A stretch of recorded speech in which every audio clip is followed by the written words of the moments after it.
साथियों नमस्कार, धर्म जीवन चैनल में फिर एक बार आपका स्वागत। साथियों, बहुत सभी साधकों के मन में बड़ा प्रश्न चल रहा है कि हमारा जो मुख्य आश्रम है, मोटेरा आश्रम है अहमदाबाद का, सरकार उसके बारे में क्या कर रही है। क्या सुप्रीम कोर्ट के आदेश के बाद सरकार चुप हो गई है या चुपचाप कोई प्लान बना रही है? क्या होगा हमारा मोटेरा आश्रम का? लोगों के मन में बड़ा सवाल है। अभी प्रभात फेरी के समय भी कई लोगों ने प्रभात फेरी सेवा में भी ये पूछा कि आश्रम का कैसे क्या होगा। तो पहली चीज तो मैं कह दूं कि मैं अपने व्यक्तिगत विचार प्रकट कर रहा हूं। मैं जो बातें कहने जा रहा हूं इसका कोई मैं प्रमाणिक तथ्य वाली बात नहीं। हाँ, लोगों ने बोला है, मैं अपने विचार प्रकट कर रहा हूँ। ये सब मैं इसलिए कह रहा हूँ क्योंकि ऐसे ही कल को होगा कि भाई आप आधिकारिक व्यक्ति तो है नहीं, कैसे कह दिया। क्योंकि एक बार केस के समय बहुत ही जिम्मेदार व्यक्ति तक मैं पहुंच गया और वहां से कुछ बात आश्रम के जिम्मेदार लोगों के पास ले आया। तो उनका कहना था भाई आप मतलब क्या कहते हैं, आप को मतलब दायित्व तो मिला नहीं है, तो आप इतना ऊपर तक जाके कमिटमेंट कैसे कर सकते हैं। ठीक है, तो वही चीज मैं कह रहा हूँ कि हाँ, लोगों के प्रश्न है, मैं उसका जवाब देने की कोशिश कर रहा हूँ। आइए सबसे पहले ये समझ लेते हैं कि हमारा आश्रम का विवाद चल क्या रहा है।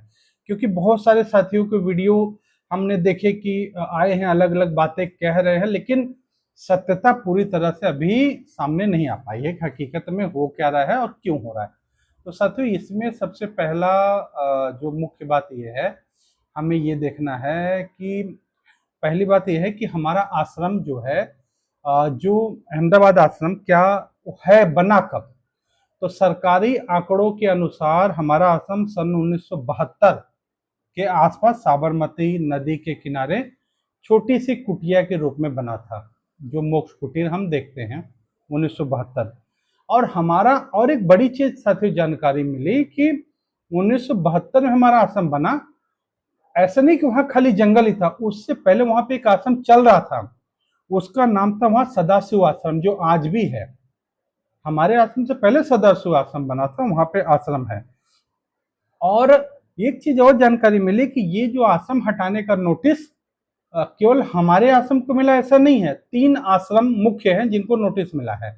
उसमें सबसे पहला हमारा आश्रम है, और उसमें जो ऑन पेपर ये लोग कहते हैं कि संत श्री आसाराम जी आश्रम, जमीन का क्षेत्रफल जो उन्होंने अपने हिसाब से रखा वो लिखा है 120 एकड़ विवादित क्षेत्र। दूसरा है एक आश्रम है भारतीय सेवा समाज आश्रम, और तीसरा है सदाशिव आश्रम जो लगभग 10 एकड़ भूमि का उसको बताया जाता है। सदाशिव आश्रम हमसे पहले का पुराना आश्रम वहां पे है। तो तीनों आश्रम को हटाने का नोटिस दिया गया है। और एक बड़ी चीज और जानकारी मिली कि अभी सिर्फ हमारे आश्रम को छोड़ के बाकी जो 2 आश्रम और आश्रम की बात है, उन आश्रमों को उनकी जगह के बगल, ये जगह की जगह, इस जगह को छोड़ने पर वैकल्पिक जगह, दूसरी जगह और मुआवजा भी देने की बात हो रही, ताकि वहां पे वो लोग जा करके अपना कुछ दोबारा निर्माण करके ऐसा कुछ कर सके। ठीक है, लेकिन अपने आश्रम के बारे में बात नहीं हो रही, क्योंकि ऐसी हमारी तरफ से डिमांड भी नहीं की गई है। ठीक है ना, तो ये तो चीज है। अब इसके बाद में क्या है कि इसका जो हमारे आश्रम का जो मूल आवंटन है 1980 के सरकारी रिकॉर्ड के अनुसार, और फिर मैं कह रहा हूं, ये मैं अपने व्यक्तिगत जानकारी पे कह रहा हूं, कोई कल में साक्ष्य वाली बात नहीं कर रहा हूं। ठीक है, 1980 के सरकारी रिकॉर्ड के अनुसार आश्रम को 6261 वर्ग मीटर जमीन, लगभग 1.5 एकड़ जमीन आश्रम को सेवा और धार्मिक कार्य के लिए दी गई। ठीक है, और अब सरकार का क्या कहना है कि भाई वो जमीन, अभी जो आश्रम है हमारा लगभग 200 एकड़ से अधिक जमीन पे है। जबकि सच्चाई क्या है कि जो आश्रम के बगल में या नदी के तट के तरफ साफ सफाई करके, पवित्रता रख के, और कभी खाली जमीन पे, खाली घास कटीली जमीन को हटा करके जो सत्संग कार्यक्रम हो जाता था, शायद सरकार ने उस सब चीज को हमारे साथ ही जोड़ के 200 एकड़ एक लिख दिया। भाई 200 एकड़ के जमीन पे इन्होंने कब्जा कर रखा, और ये सरकार की मुझे लगता है बड़ी गलत मंशा दशा है। क्योंकि उस जमीन पे कोई ऐसा नहीं है कि वहां कोई नदी का तट घेर के बैठा है, वो पवित्र ध्यान भजन के लिए स्थान का उपयोग होता है। तो इस तरीके का एक शब्द इस्तेमाल करना भी ये ठीक नहीं है। अब सरकार का क्या कहना है, सरकार वो वहां की टोटल जमीन जितनी है, सरकार कॉमनवेल्थ गेम और भविष्य में ओलंपिक के लिए स्पोर्ट कॉम्प्लेक्स बनाना चाहती है। ठीक है, वहां के लिए वो जमीन वापस चाहते हैं। ये तो आपको बेसिक मैंने जानकारी दे दी। अब आ जाते हैं आगे की बात। आगे की बात में क्या है कि जो हमारा आश्रम का जमीन है, जो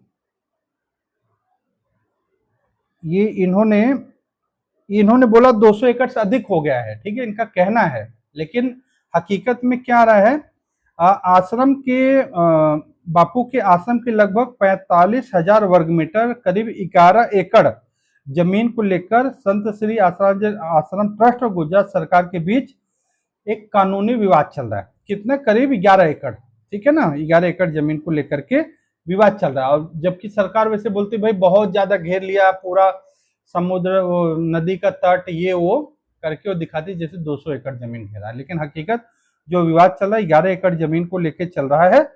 और इस बीच में वर्तमान में गुजरात हाई कोर्ट ने जमीन को तो ये कह दिया था कि भाई ठीक है, जो जमीन है उसको सरकार को सौंप दिया जाए, लेकिन सुप्रीम कोर्ट ने उसके फिलहाल आदेश पर रोक लगा दी है। ठीक है, और देखिए ठीक है, सुप्रीम कोर्ट का आदेश रोक भी लग गई है। और फिर एक बात मुझे ये कहने में बिल्कुल संकोच नहीं होता कि यदि वह संकल्प चलाए तो बहुत कुछ अनहोनी भी हो जाए। तो ठीक है, कानूनी दांवपेच एक अपनी जगह है, लेकिन फिर भी हम आज सिर्फ तथ्य पे बात कर लेते ताकि लोगों के एक थोड़ा मूलभूत जानकारी मिल जाए, ताकि लोग ऐसे जिसकी कोई वीडियो सुन के मन में कोई न जानी अनजानी बातों को लेके नहीं बैठे। ठीक है, अब इसमें क्या है कि 1900 आवंटन जो हुआ है 1980 से 1999 के बीच अलग अलग आदेश के जरिए जो अपना आश्रम है उसको ट्रस्ट को गुरुकुल और धार्मिक गतिविधियों के लिए जमीन अलॉट किया गया था। ठीक है, ये 1980 से 1999 के बीच का समय में गुरुकुल और धार्मिक गतिविधियों के लिए। अब सरकार के आरोप लगा रही, ट्रस्ट ने जितने हिस्से की मंजूरी मिली थी उससे कहीं आगे जाकर साबरमती नदी के किनारे की कीमती जमीन पर अवैध कब्जा कर लिया है और बिना अनुमति के 32 से अधिक पक्के निर्माण और कमरे खड़े कर दिए हैं। अब मैडम मुझे बड़ा अफसोस होता है इस बात को देख के कि नदी के तट पे, नदी के किनारे जाकर के कोई निर्माण कार्य तो ऐसा हुआ नहीं कि नदी के किनारे जाकर के। पहली बात यह है कि जो नदी के किनारे ऊंची जगह थी, बाढ़ में धारा में कट जाता था, बहाव से जमीन कट के बह जाती है। उस जमीन को रोकने के लिए, वो बहाव से जमीन ना कटे, क्योंकि आश्रम का अगर कोई साबरमती गया है तो आश्रम ऊंचे में है, साबरमती माता तो बहुत नीचे है। और एक चीज सरकार के समझना चाहिए, पुराने रिकॉर्ड में साबरमती नदी आश्रम के तट को छू के बहती थी, और जब तेज बारिश में बाढ़ आती थी तो साबरमती का तट जल पूरा आश्रम के किनारे तक आ जाता था। लेकिन हम ये कहे कि संत के सेवा कार्य जैसे बढ़ते रहे, साबरमती माता ने अपना स्थान बदल लिया, धीरे धीरे आश्रम से दूरी की तरफ गई। लेकिन जो जमीन के कटाव को रोकने के लिए वहां पे एक ऐसे दीवार नुमा आकार बनाया गया कि जिससे मिट्टी का कटाव रुक सके और तट की तरफ जाने के लिए लोगों को एक सुगम स्थान मिले। तो छोटी सी सीढ़ी जैसे स्थान बनाया गया, नहीं तो इतने ऊंचे से नीचे कोई कूद के वहां जान तो देगा नहीं।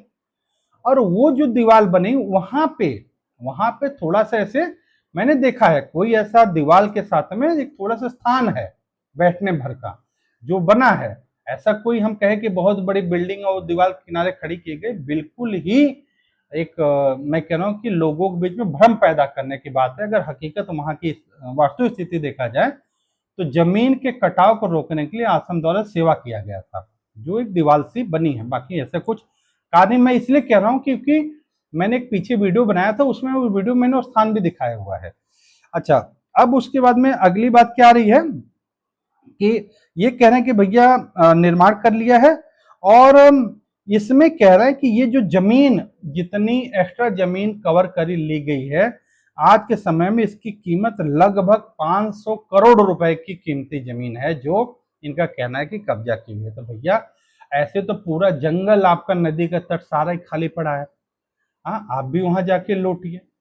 तो ये कब्जा शब्द इस्तेमाल करना एक बड़ा, जी मैंने इसको अच्छा कई जानकार से मैंने बात किया है राजनीतिक तत्व में भी, जो पहले इतना भागदौड़ करता था मैं, वो भी मैं आपको बताऊंगा। आगे बढ़ते हैं। मैं फिर कह रहा हूँ कि मैं एक मूलभूत जानकारी देने का प्रयास कर रहा हूँ। अगर आपको जानकारी समझ आएगी तो अपने साधकों तक भी अवश्य पहुंचाना, ताकि सभी को वास्तु स्थिति की जानकारी रहे कि आखिर में अंदर खाने चल क्या रहा है। अच्छा, अब उसके बाद में क्या हुआ कि दूसरी एक बड़ी बात आ रही थी कि एक बात चर्चा, ये मैंने भी आश्रम के एक जिम्मेदार लोग से और प्लस सरकार में बैठे हुए एक प्रिय व्यक्ति हैं, उनसे ऐसे चर्चा किया मैंने कि भैया आश्रम की ही जमीन, जो भी हमारा आश्रम या सदाशिव आश्रम, जो भी आश्रम, आश्रम की जमीन को ही लेके क्यों स्पोर्ट कॉम्प्लेक्स बनाना है? थोड़ा दूर भी तो जा सकते हैं और कहीं बन जाए। तो उनका देखो कहने का क्या था कि इनका कहना था कि इसमें इनकी जो बात थी, लगभग जो बात है कि स्पोर्ट्स कॉम्प्लेक्स का जो विकास करना है, ये क्या है कि ये जमीन जो है आश्रम, ये सब ये मतलब नरेंद्र मोदी स्टेडियम के बिल्कुल पास है। ये सबसे बड़ा स्टेडियम है पूरे मतलब स्पोर्ट्स स्टेडियम सबसे बड़ा है, और इसको ग्लोबल स्पोर्ट्स इवेंट्स के लिए इसमें गुजरात सरकार 2030 के कॉमनवेल्थ गेम और 2036 के ओलंपिक खेलों के लिए मेजबानी की तैयारी कर रही है। तो गुजरात सरकार ये इसका है कि 2030 और 36 कॉमनवेल्थ 2036 ओलंपिक खेल के लिए अपने पहले से तैयारी करना चाह रही है। इसके लिए सरदार पटेल इनक्लेव और ओलंपिक विलेज का विस्तार किया जाना है, और उसके नक्शे में आश्रम की तथा और जो आश्रम उनकी जमीन उस नक्शे में आ रही है। अच्छा, अब इसमें आ रहा है कि राजस्व विभाग है, जो रेवेन्यू डिपार्टमेंट है, कलेक्टर के द्वारा जो पहले बेदखली के आदेश को चुनौती देते हुए जब आश्रम ने हाईकोर्ट में अपील लगाई, तो हाईकोर्ट ने भी एक तरह से रेवेन्यू विभाग की बात को मान लिया कि जी जमीन तो सरकार ने दी है, सरकार की जमीन सरकार ले ले, मतलब एक तरह से तुरंत ऐसे ही बोल दिया। उसके बाद में फिर हमारे आश्रम का ट्रस्ट सीधे गया सुप्रीम कोर्ट, और सुप्रीम कोर्ट ने क्या किया है कि हाई कोर्ट के जो आदेश है उस पर स्टे लगा दिया। ये 27 अप्रैल 2026 को ये थे कौन, जस्टिस विक्रमनाथ जी और जस्टिस संदीप मेहता की बेंच ने जो है सुप्रीम कोर्ट में सुनवाई करते गुजरात सरकार की कार्रवाई पे जो अंतरिम रोक लगा दी है। ठीक है, कोर्ट ने टिप्पणी क्या की, सुप्रीम कोर्ट ने प्रमाणिक तौर पर पाया कि गुजरात सरकार द्वारा आश्रम जो कारण नोटिस दिया गया है उसे उसमें पूरी तरह से स्पष्ट कानूनी जानकारी नहीं है। और ये पूछा सुप्रीम कोर्ट ने, जो जमीन पहले नियमित की जा चुकी, तो उसे अचानक रातों रात रद्द करने का फैसला क्यों लिया गया? बहुत बड़ी बात थी कि कोई आज 2, 4, 10, 15 साल की बात तो है नहीं कि भाई इतना लंबा वक्त बीत गया, सन 1972 से लेके सन 2026 इतने वर्षों से जमीन है, तो उसको अचानक आप अनधिकृत या कब्जा इस तरह से कैसे कह सकते हैं? लगातार वो जमीन वहीं पे है ना, ऐसा कोई तो अलग गलत काम हुआ नहीं है। ठीक है, तो वो अनधिकृत कैसे मतलब अचानक रातों रात क्यों फैसला कर लिया आपने इस तरह से इसको बदलने का? ये सुप्रीम कोर्ट का ये जो विचार बना था ये हुआ। अब इसमें अगली जो बात आई है कि ये जो जमीन है, इसमें एक चीज आया था कि जमीन सरकार ने आश्रम को कितने रुपए में दी और कितने समय के लिए दी थी। ठीक है, इसमें एक बड़ी जानकारी जो आई है उसमें आपको बताता हूं कि वो चीज है। और एक चीज मैंने एक चीज जो पूछा था कि भाई आश्रम और कहीं जमीन दूर कहीं क्यों नहीं स्पोर्ट कॉम्प्लेक्स बना लेते, उसके बारे में क्या जवाब था कि भाई ये जो जमीन है, जो मुख्य जमीन है हमारे आश्रम तथा अन्य 2 आश्रम की, ये नरेंद्र मोदी स्टेडियम के बिल्कुल नज़दीक है। और ये जो जमीन है इसमें क्या है कि मेगा इवेंट्स के लिए एक विशाल ओलंपिक विलेज जो बनाना है, और उसके लिए विभिन्न स्पोर्ट के जो मतलब जो फैसिलिटी निर्माण करना है, उसके लिए जमीन के आसपास की 650 एकड़ जमीन को आपस में जोड़ा जा रहा है। ठीक है, अब इसमें क्या है कि यह जो मोटेरा इलाका अहमदाबाद जो ये है, ये मेट्रो प्रमुख हाईवे और एयरपोर्ट से बेहद अच्छी तरह से जुड़ा हुआ है। मतलब इसकी कनेक्टिविटी मेट्रो, हाईवे और एयरपोर्ट से जुड़ी है, जो ये आसम और जो आसपास जमीन है। और इसलिए जो विदेशी खिलाड़ी और दर्शक के मूवमेंट के लिहाज से यह जगह इंफ्रास्ट्रक्चर शहर किसी नए या बाहरी जगह पे तुरंत बनाना मुमकिन नहीं है। इनका देखिए दो चीजें था।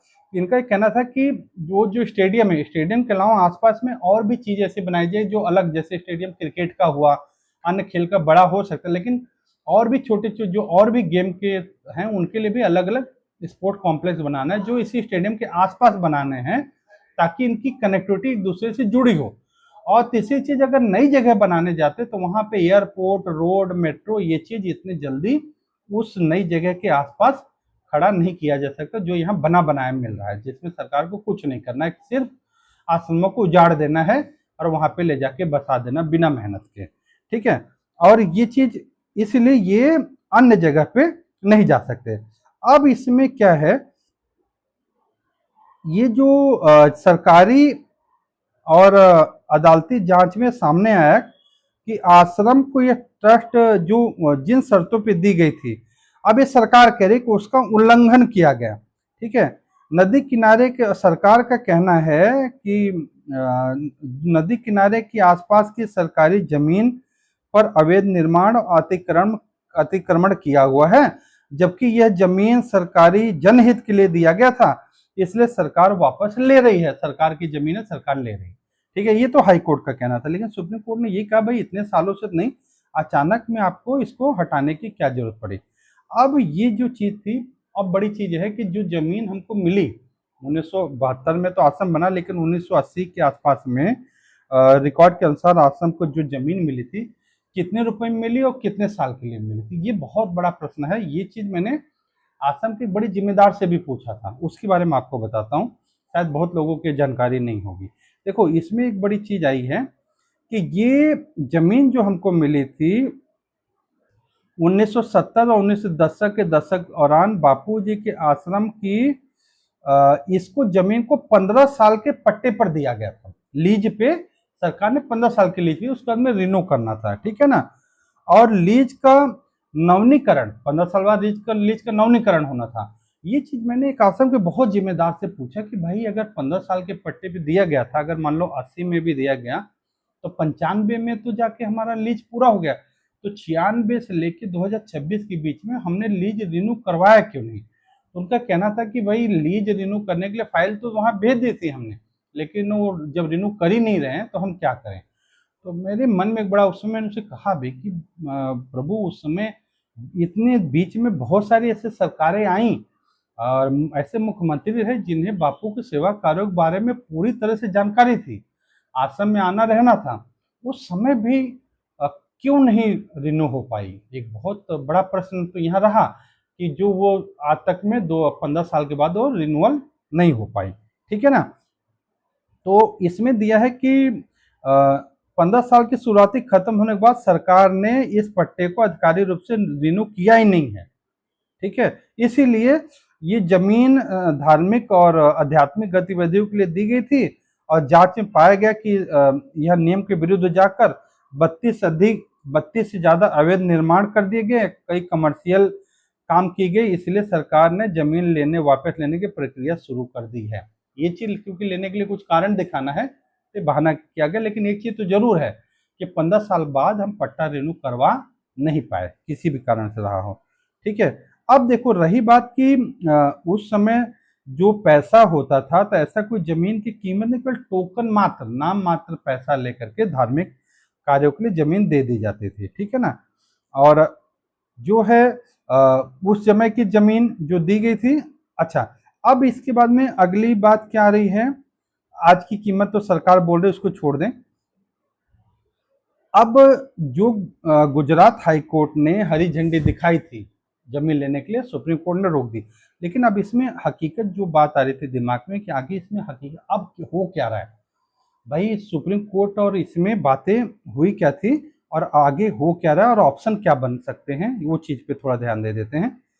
अच्छा, एक चीज ये भी था, जैसे मैंने बताया मुआवजा वाली बात तो थी कि भाई 2 आश्रमों के लिए बात चल रही कि हमारे लिए अभी ऐसा कोई मुआवजे वाली बात नहीं, क्यों कारण भी है।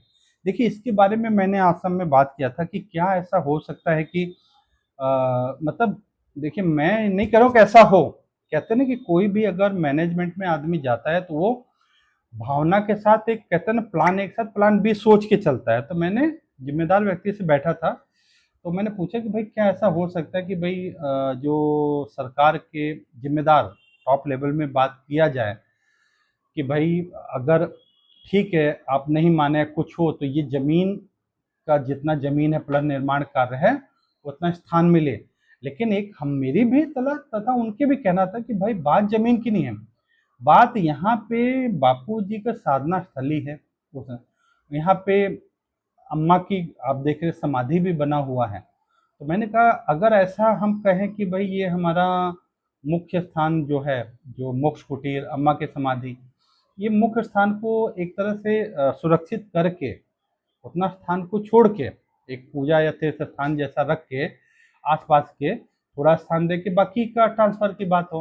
बोले देखिए लोगों की भावना भी है इस जमीन के प्रति, और नई जगह कोई भी हो वो चीज़ एक सवाल खड़ा करता है। तो एक प्रश्न है मेरा, लेकिन मैं फिर कह रहा हूँ कि ऐसा क्या होगा वो कुछ नहीं कह सकते। यदि वो संकल्प चलाए तो सब कुछ संभव हो जाए, हम सिर्फ एक चर्चा कर रहे हैं।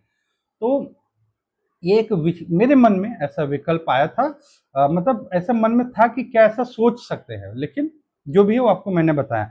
और बाकी चीज बाकी उन आश्रमों को, अच्छा और एक बड़ी चीज है, वो आश्रम भी ऐसा नहीं कि बाकी आश्रम खड़े हैं कि भाई हम जाने के लिए, वो तो ये सोच रहे हैं कि भाई इतना बड़ा आश्रम इतनी बड़ी संस्था अगर ये संभल जाए बच जाए तो हम भी सुरक्षित हैं, और नहीं अगर ये संस्था नहीं संभली तो भाई बाकी आश्रमों को तो बिना कहे सामान उठा के चला जाना पड़ेगा। ठीक है, तो वो खुद परेशान है कि भैया आप बचे रहो, उनका भी संकल्प है कि भैया आपका आप बापू जी का आश्रम बचे ताकि और सब चीजें बच सके, कोई वैकल्पिक व्यवस्था बन सके, थोड़ा सा दूरी हो और सुविधा कर दे सरकार, लेकिन स्थान को छोड़ दे। इस चीज पे बात हुई है।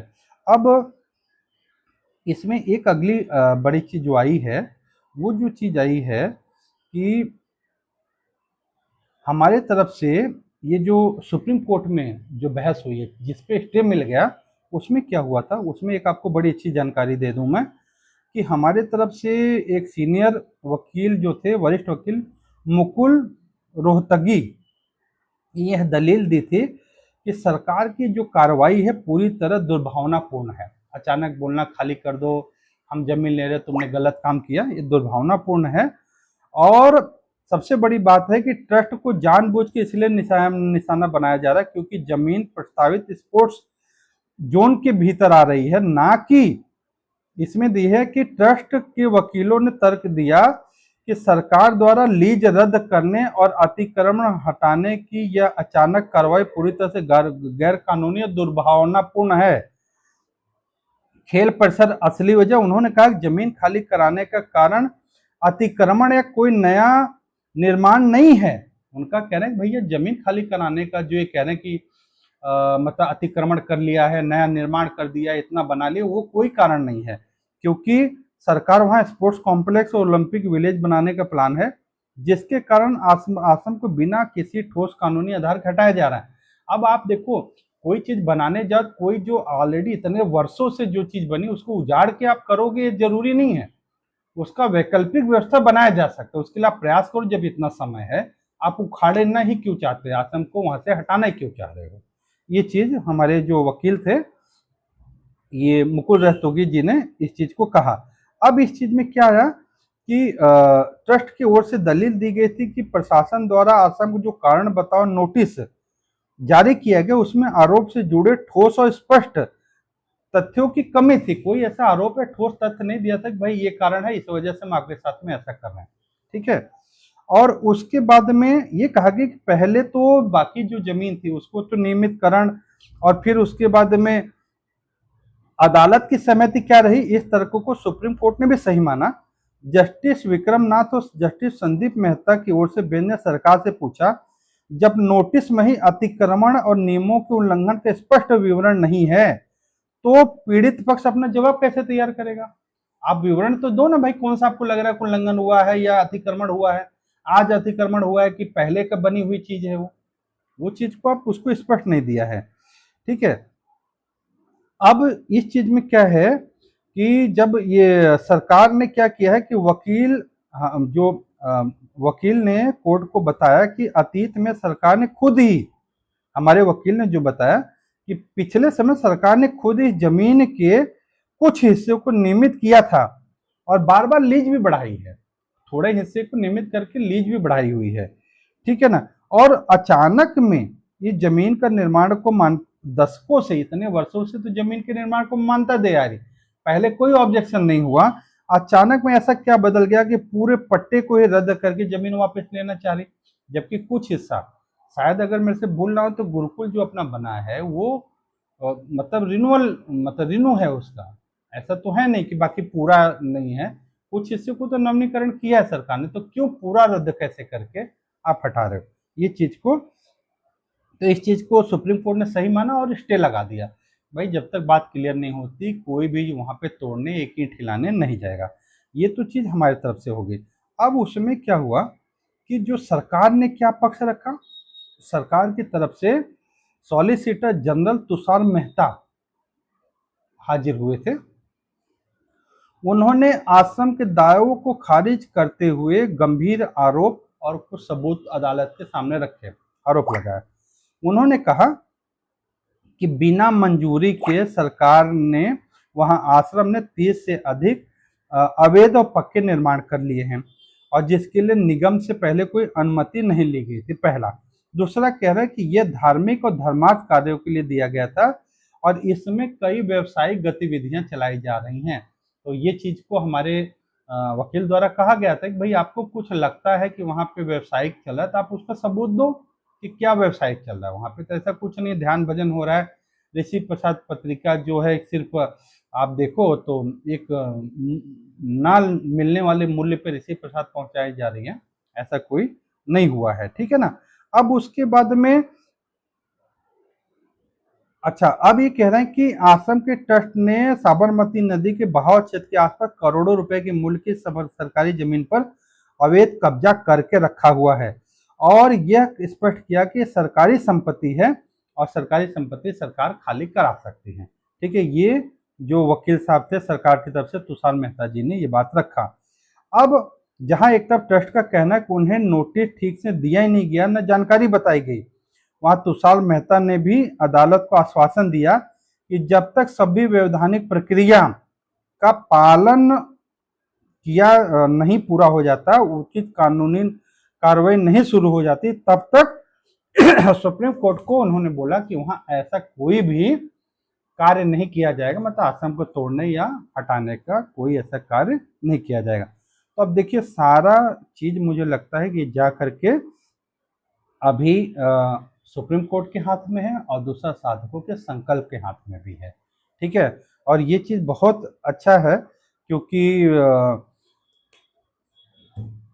आज ठीक है कि यदि वह संकल्प चलाए तो साधकों का अपना भी संकल्प बिल्कुल होना चाहिए। और आप ये, मैं कहूँ कि आज अगर उस स्थान पे कोई भी व्यक्ति, मैं कह रहा हूँ कि जो तुषार मेहता साहब से भी मैं अनुरोध करूंगा कि कभी अकेले में एकांत में स्थान पे जाके आप बैठ के देखिए, आप अनुभव कीजिए।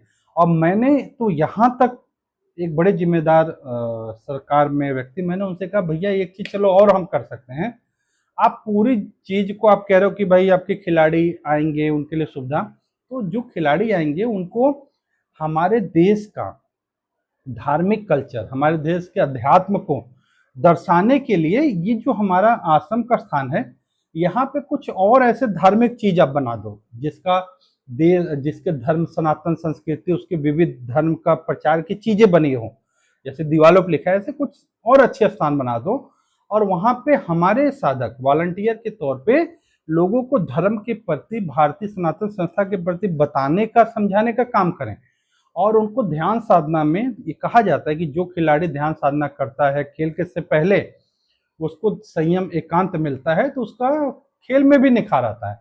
तो हम खुद, हम सब लोग मिलके इस चीज का सहयोग करने को तैयार है और जब आपका खेल पूरा हो उसके बाद में हमारी जो दैनिक गतिविधि है उसको भी कर सकते हैं, अगर ना तोड़ा जाए तो ऐसा भी किया जाए। ऐसा भी मेरा एक मत था, बैठे तो भाई ये भी तो कुछ सोचा जा सकता है। लेकिन हाँ, ये चीजें हैं कि बड़े लेवल पे और जो जिम्मेदार टीम है वहाँ तक पहुँचे, और जो कहते हैं ना कि भाई जो आधिकारिक तौर पे जिनको मान्यता मिली है बात करने की, जाने की, वो वहाँ तक पहुँचने का प्रयास करें। और मुझे लगता है कि ना होने पर भी बार बार प्रयास करें, क्योंकि कानूनी पहलू तो एक है ही, और अगर सरकार खुद कुछ एक ऑप्शन दे देती है तो कोर्ट उस चीज़ के लिए ये नहीं कहेगा कि ज़बरदस्ती हटा दो।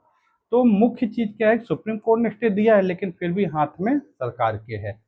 तो मुझे लगता है कि धार्मिक और पवित्र चीज़ के लिए बार बार निवेदन करने में कोई बुराई नहीं है, और जिम्मेदार लोगों को जिनको दायित्व मिला है, जिनको जैसे सबका कहा जाता है भाई जिसको दायित्व मिला है, जिसको अधिकार मिला है, उन लोगों को ऊंचे स्थान तक पहुंचने का प्रयास अवश्य करना चाहिए, ताकि ये चीज़ सुरक्षित रहे, सबके कल्याण के लिए रहे, और हमारे साथ औरों के भी आश्रम सुरक्षित रह पाए।